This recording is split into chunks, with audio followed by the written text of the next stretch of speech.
essayer de progresser dans la sanctification, dans les différentes manières de se conduire dans ce monde et de plaire à Dieu.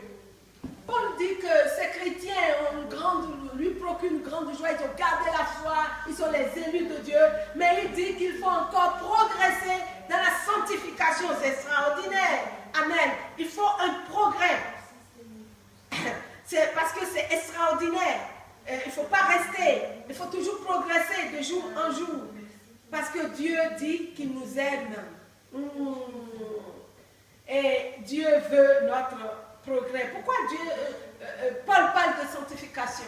Parce que si le chrétien accepte l'évangile et ne se sanctifie pas, il va perdre tout. Vous m'entendez ce matin? Il va perdre tout, c'est-à-dire l'huile diminue. Personne ne saura qu'il a perdu. Il a encore l'apparence du chrétien. Mais il a déjà perdu l'huile. Et il n'a même pas la capacité d'aller acheter à temps. Parce que si le chrétien ne se sanctifie pas, il va commencer à perdre l'huile, même s'il a reçu la lampe et l'huile, la robe, même s'il est vierge. La Bible ne dit pas que les vierges folles sont allées se souiller. Non, elles sont vierges.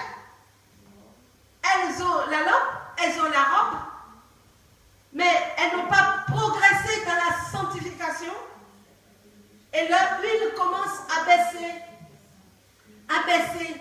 Il y a encore la lumière.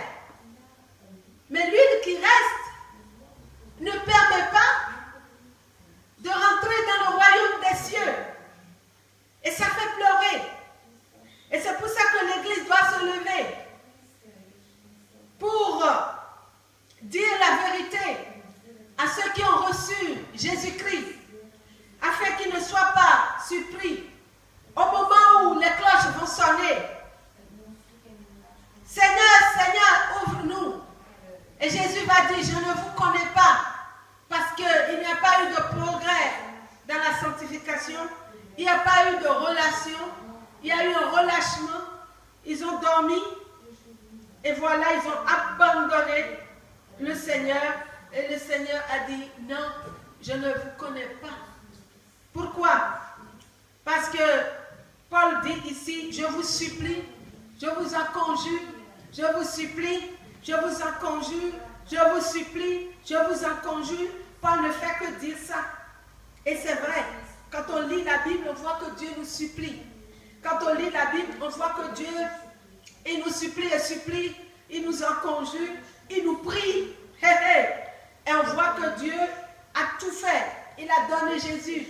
Il a laissé son fils mourir jusqu'à la dernière goutte de son sang qui a coulé jusqu'à des souffrances atroces.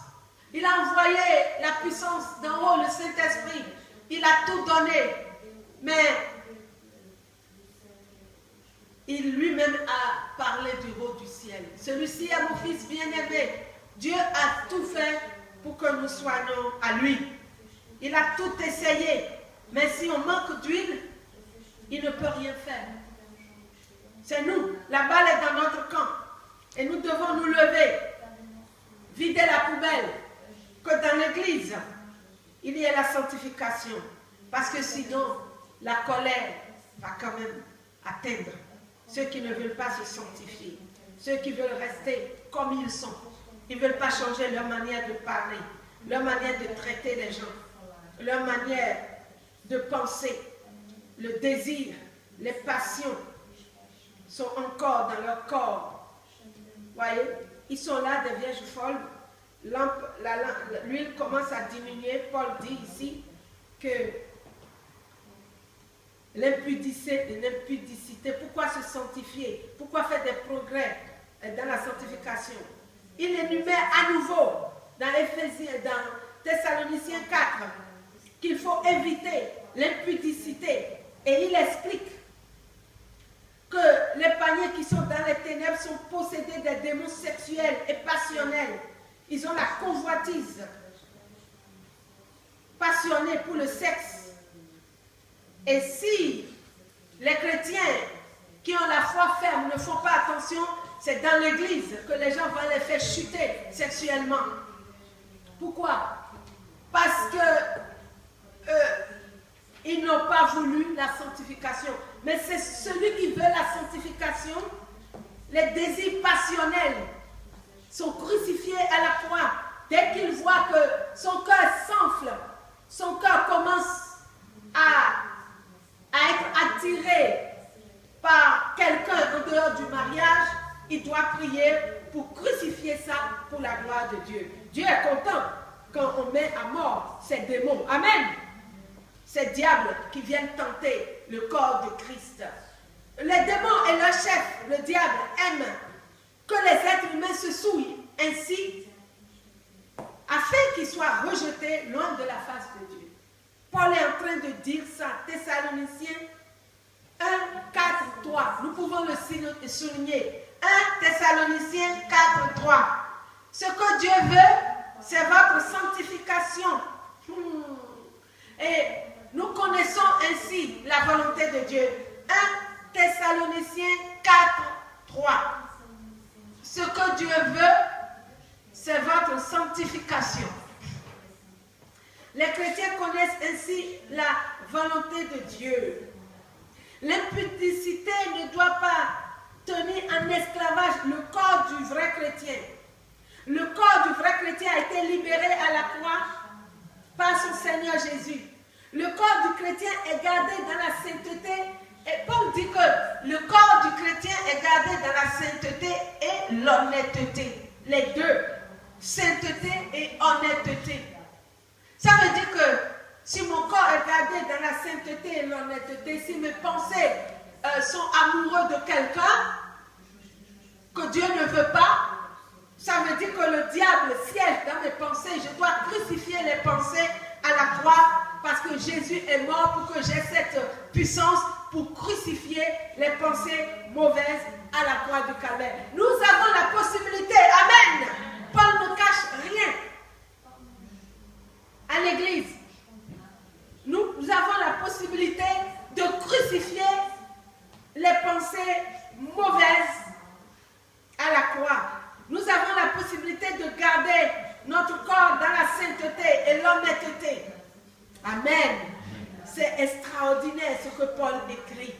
C'est très important. Alors vous voyez dans l'église, quand un chrétien vous fait la cour, c'est un démon. Si un chrétien vous désire, il dit qu'il est chrétien, c'est un démon. Alors qu'il est marié, il vous veut, c'est un mauvais esprit. Vous devez le fuir. Amen. Alléluia. Quand une femme commence à vous désirer et qui se croit chrétien, un homme commence à vous désirer dans l'église, c'est les mauvais esprits, c'est des démons, ce n'est pas des chrétiens. Et il faut les dévoiler au nom de Jésus. Amen. Dans le nom de Jésus. Alléluia. Ce ne sont pas des êtres humains, c'est des alliés de Satan. Et ils ne doivent pas rester dans le corps de Christ. Amen. L'église doit se lever complètement contre ces choses-là. Parce que Paul dit ici que le corps du chrétien, l'esprit du chrétien et la pensée du chrétien doit se garder irréprochable jusqu'à la fin. Alors, c'est un signe. Si vous êtes chrétien, vous allez dans une église, sortez de ces églises-là où vous êtes courtisés. Les gens vous cherchent, ils ont les désirs déréglés, leur pensée est esclave de Satan, la convoitise sexuelle est dans leur cœur. Ce ne sont surtout pas ceux qui ont Seigneur comme Jésus-Christ. Amen. Jésus est venu libérer les vrais enfants de Dieu. Et je suis sûr que ceux qui entendent ma voix ce matin vont être libérés. Amen. Le Seigneur Jésus connaît ses enfants et il va garder ses enfants. Ceux qui sont déréglés dans les sentiments, ceux qui sont déréglés dans leurs désirs, ceux qui sont ballottés à gauche et à droite et qui rejettent le secours de Dieu pour crucifier ces dérèglements seront jetés loin de la face de Dieu. Ce sont les vierges folles. Même s'ils viennent à l'église, ils n'ont aucune relation avec Dieu. Parce qu'il faut la relation avec Dieu, avec quelqu'un, il faut la vérité. Amen. La relation est basée sur la transparence, l'authenticité, la vérité.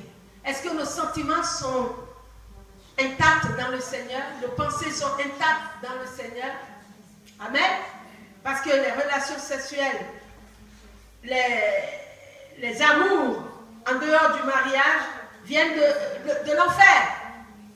C'est des hameçons que le diable lance pour attraper ceux qui n'ont pas Jésus comme Seigneur. Alléluia. La Bible dit de crucifier la chair avec ses passions. Quelle passion agite les chrétiens ce matin? Est-ce qu'il y a des passions, la tempête de passion, de l'amour, je ne sais pas comment on dit ça, de l'amour dans les pensées, dans les cœurs, dans le corps? Qu'est-ce qui nous tient en esclavage? Nous devons chercher la libération ce matin au nom de Jésus. Amen.